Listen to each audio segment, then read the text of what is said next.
Hello friends, स्वागत है आपका आपके अपने channel A to Z job vacancies में। होपफुली आपकी उत्तराखंड एलटी की तैयारी अच्छी चल रही होगी और आप जो है अच्छे से एग्जाम्स के लिए प्रिपेयर कर रहे होंगे।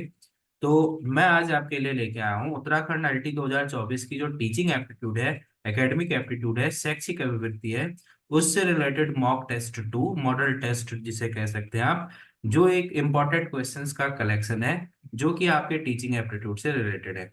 और ये सबसे अच्छी बात कि आपको जो यहाँ कलेक्शन मिलेगा वो इंग्लिश और हिंदी दोनों का मिलेगा।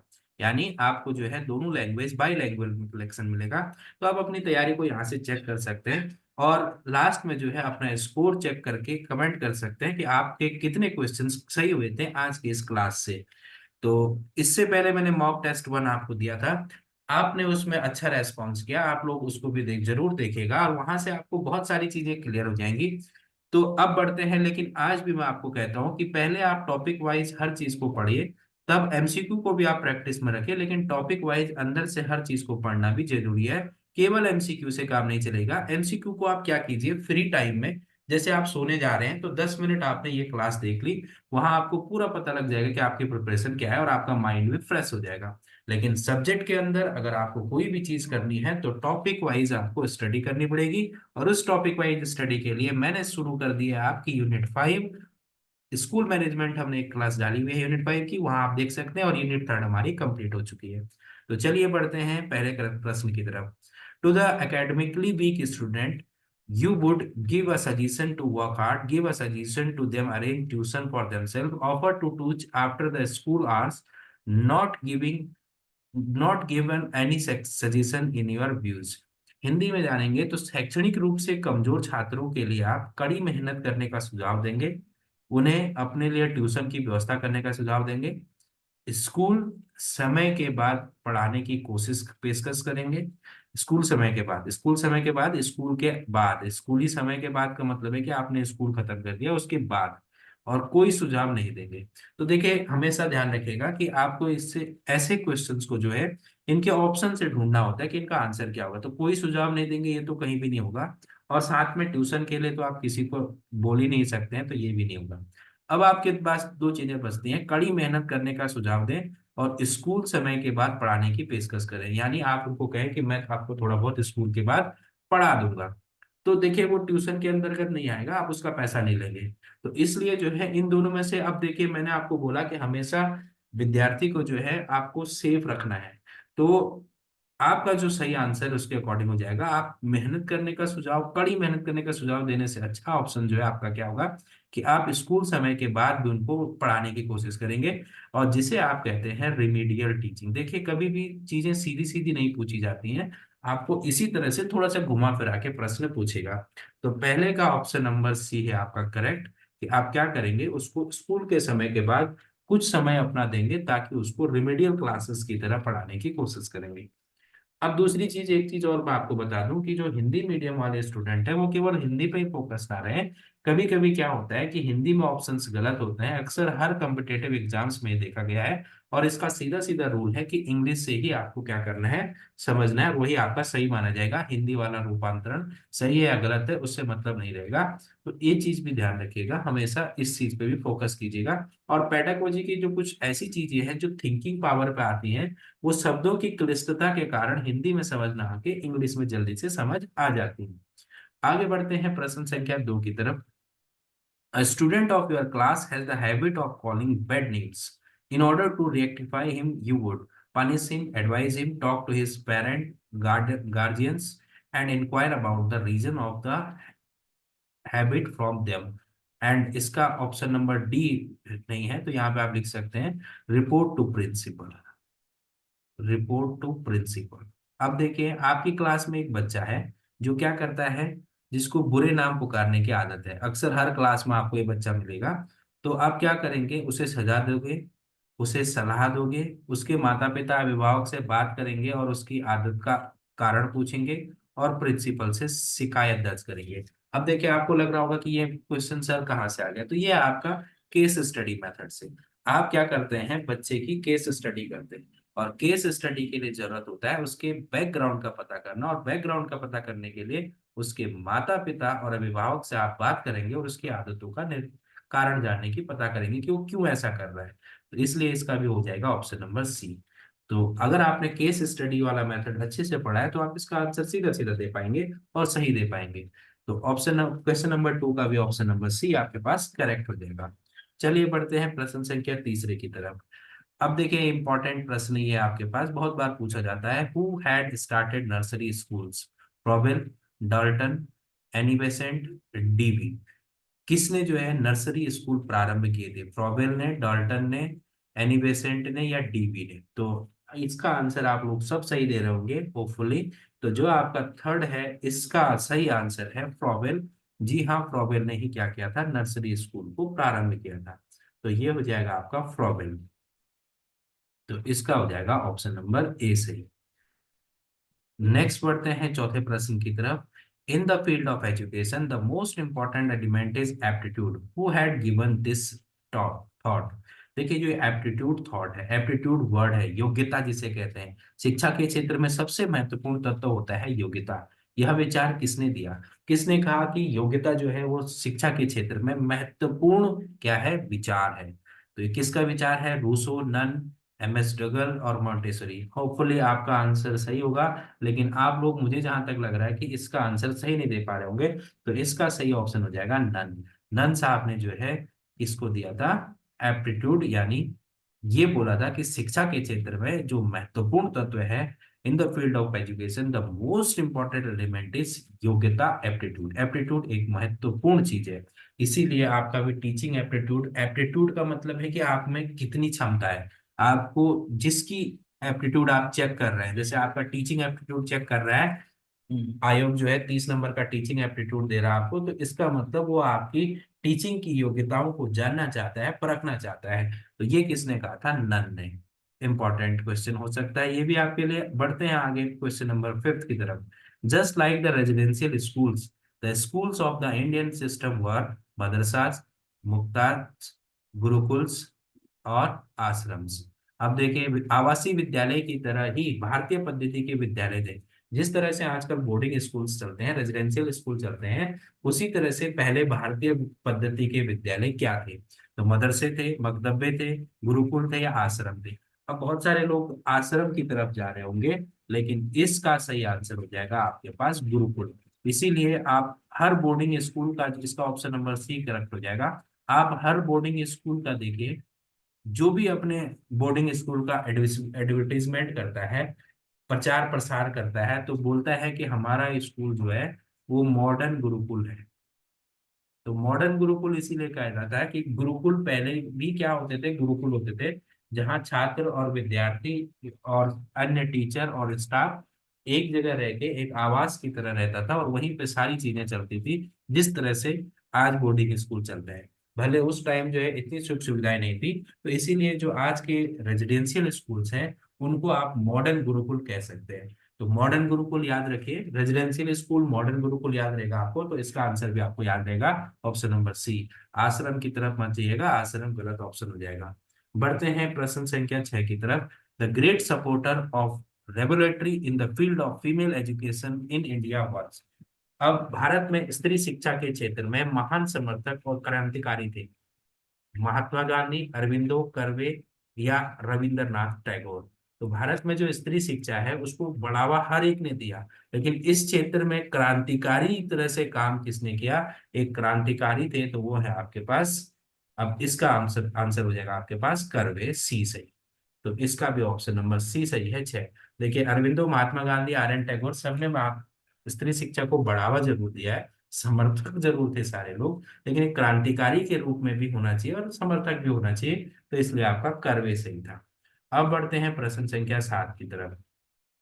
Student would be able to study in the better manner if.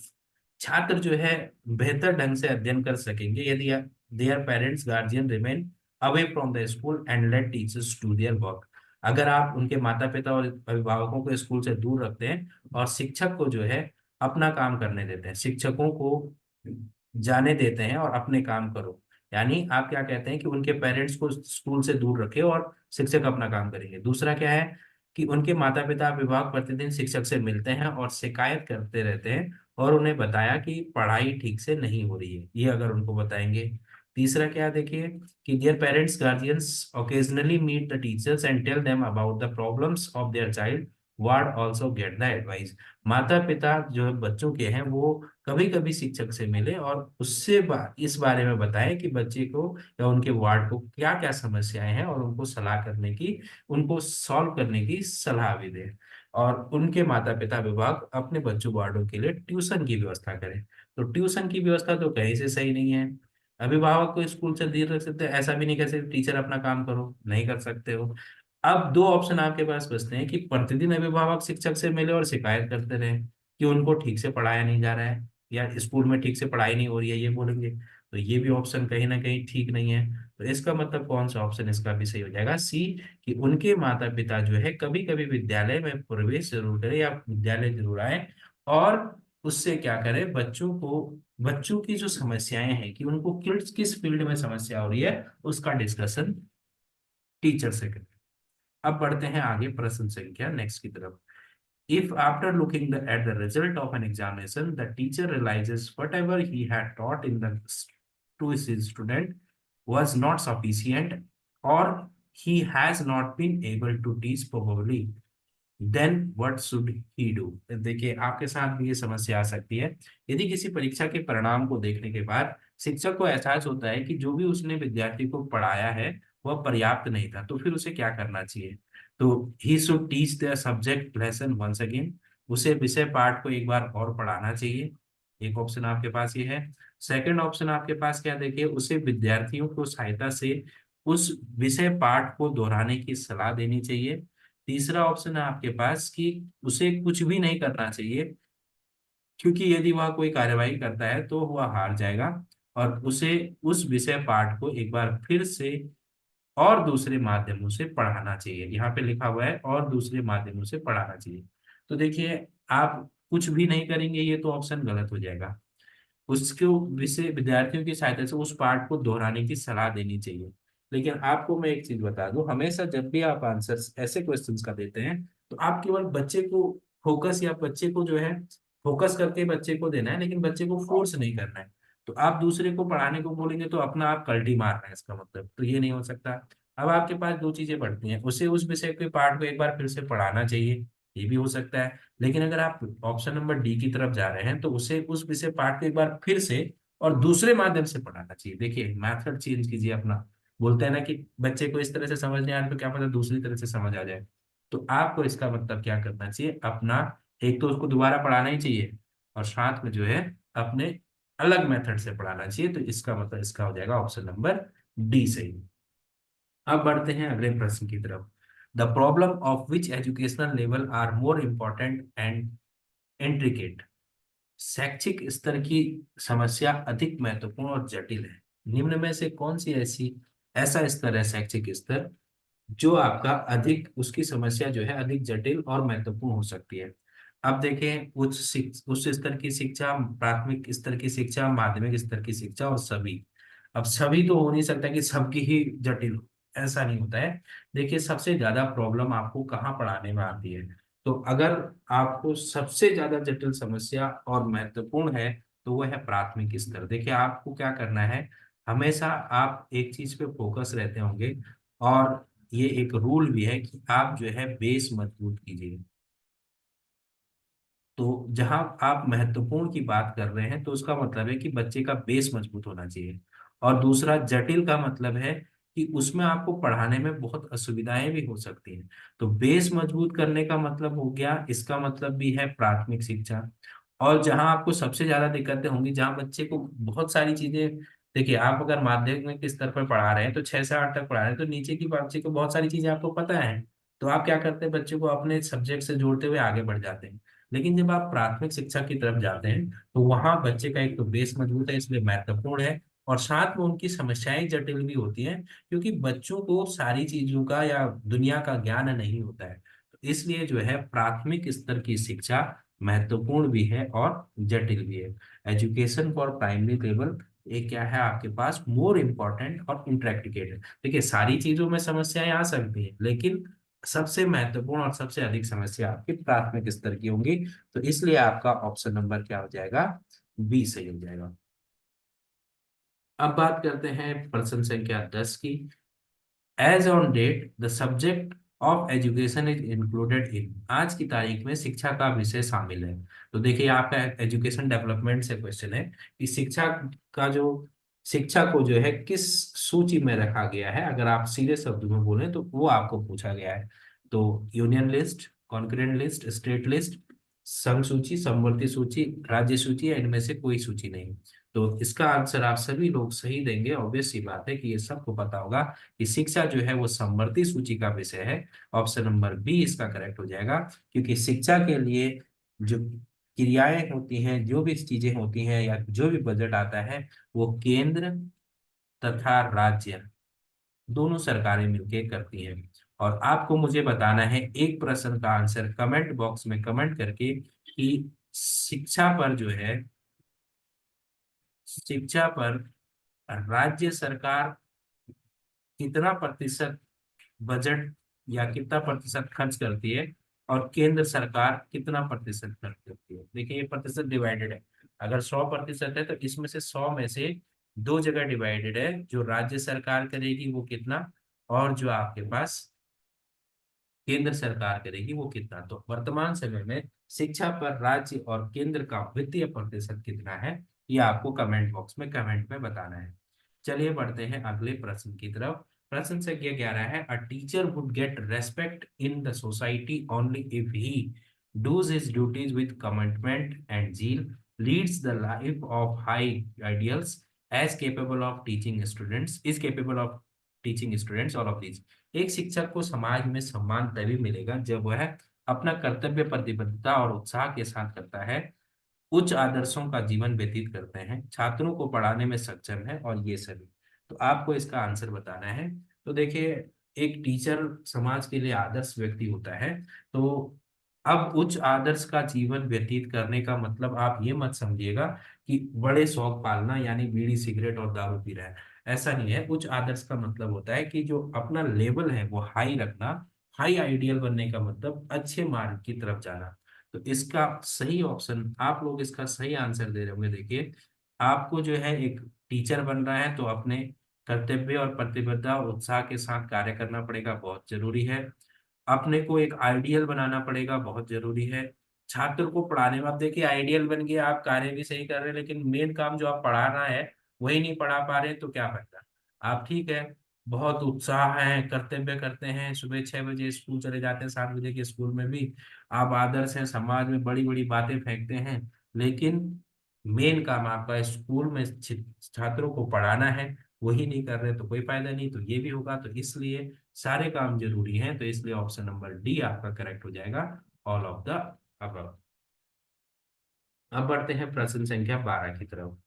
Which among the following tells us about the commitment towards duty of teacher, निम्नलिखित में कौन सा हमें अध्यापक के कर्तव्य के प्रति प्रतिबद्धता के बारे में बताता है। जो आप कमिटमेंट दे रहे हैं टीचर अपने काम के प्रति, उनके बारे में कौन बताएगा। देखिए वह अपनी ड्यूटी पर कितना ध्यान देते हैं, ये उसके द्वारा पढ़ाए गए कितने कितने विषय पढ़ाए जाते हैं, ये उनके द्वारा पढ़ाए गए छात्रों का परीक्षा परिणाम क्या है, और ये सभी। अब यहाँ पे सबका आंसर डी हो रहा होगा, लेकिन इसका ऑप्शन नंबर डी नहीं होगा। देखिए क्या कह रहे हैं कि हमें अध्यापक के कर्तव्य के प्रति प्रतिबद्धता के बारे में क्या बताएगा। अब which among the following tell us about the commitment towards duty of teacher. तो वह अपनी ड्यूटी पर कितना ध्यान दे रहा है ये नहीं बताएगा। टीचर कितना अटेंशन है अपनी ड्यूटी पे, वो नहीं उसके कर्तव्य के बारे में बताएगा। भाई आप थोड़ी ना उसको रोज रोज देखोगे। तो आप इन तीनों में से कौन सी ऐसी चीज है जिसपे मेन फोकस्ड रहेगा, तो वो है आपका परीक्षा परिणाम। कहते हैं ना कि अगर आपका रिजल्ट अच्छा है तो इसका मतलब आपने बहुत अच्छे से पढ़ाया है। तो इसलिए इसका ऑप्शन नंबर सी करेक्ट हो जाएगा। देखिए आपने अपने कार्यों को किस तरह से कार्यान्वयन किया, लास्ट में जो आपका इवेल्युएशन होता है वो आपके रिजल्ट से ही होता है। ये चीज आप जान लीजिए। आप कितने समाज के लिए आदर्श थे, आपने ड्यूटी कितना निभाया। आप 10 सब्जेक्ट पढ़ा पा रहे हैं लेकिन उसमें से एक भी आपने अच्छे से नहीं पढ़ाया तो क्या फायदा। भाई आप कह रहे हैं कि मैं ज्ञानी हूँ, 10 सब्जेक्ट पढ़ा लूंगा, लेकिन आप जिस सब्जेक्ट के टीचर हैं उस सब्जेक्ट का ही रिजल्ट खराब हो गया तो आपका रोल खत्म। तो इसलिए इसका ऑप्शन नंबर सी करेक्ट हो जाएगा। थोड़ा सा क्वेश्चन के आंसर ध्यान से दीजिएगा। अब बढ़ते हैं प्रश्न संख्या 13 की तरफ। तो प्रश्न संख्या 13 है, Maulana Abdul Kalam Azad was the founder of Aligarh Muslim University, first education minister of free India, founder of Jamia Millia Vidyalaya, और none of these.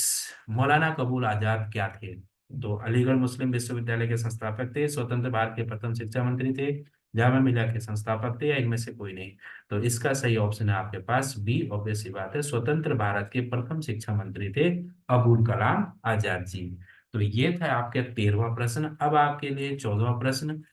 Who has stated that the teacher is like a lamp that itself burn and give light to others? किसने कहा था कि शिक्षक उस दीपक के समान है जो स्वयं जलता है और अन्य को प्रकाश देता है? तो ये जो है, जो शिक्षक आजकल एलटी की तैयारी कर रहा है वो जल रहा है, तो वही इसका आंसर भी देगा। तो इसका आंसर मैं आपके लिए छोड़ रहा हूँ कि इसका आंसर कौन क्या होगा। किसने कहा था कि teacher is like a lamp that itself burn and give the light to others? इसमें ऑप्शन है आपके पास रायबर्न, टैगोर, स्पेंसर और महात्मा गांधी। इसमें से कौन सा ऑप्शन होगा?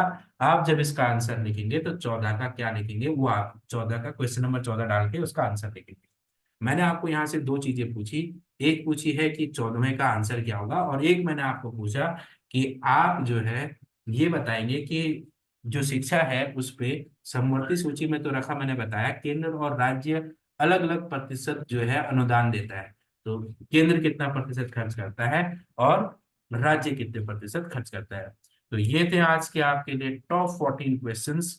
होपफुली आपको ये क्वेश्चंस अच्छे लगे होंगे। मैंने ये क्वेश्चंस आपके लिए डिफरेंट डिफरेंट प्लेसेस और आपके जो सिलेबस के डिफरेंट डिफरेंट टॉपिक हैं वहां से सिलेक्ट किए हैं, ताकि आपको रैंडमाइजेशन हो जाए और नॉलेज आपकी पता लगे कि आपको अभी किस तरह से पढ़ना है। लेकिन आप हर एक टॉपिक को डीप जरूर पढ़िए, उसके लिए आप टॉपिक वाइज स्टडी भी करते रहिए। All the best, good luck, पढ़ते रहिए और अपनी प्रिपरेशन को कंटिन्यू रखिए।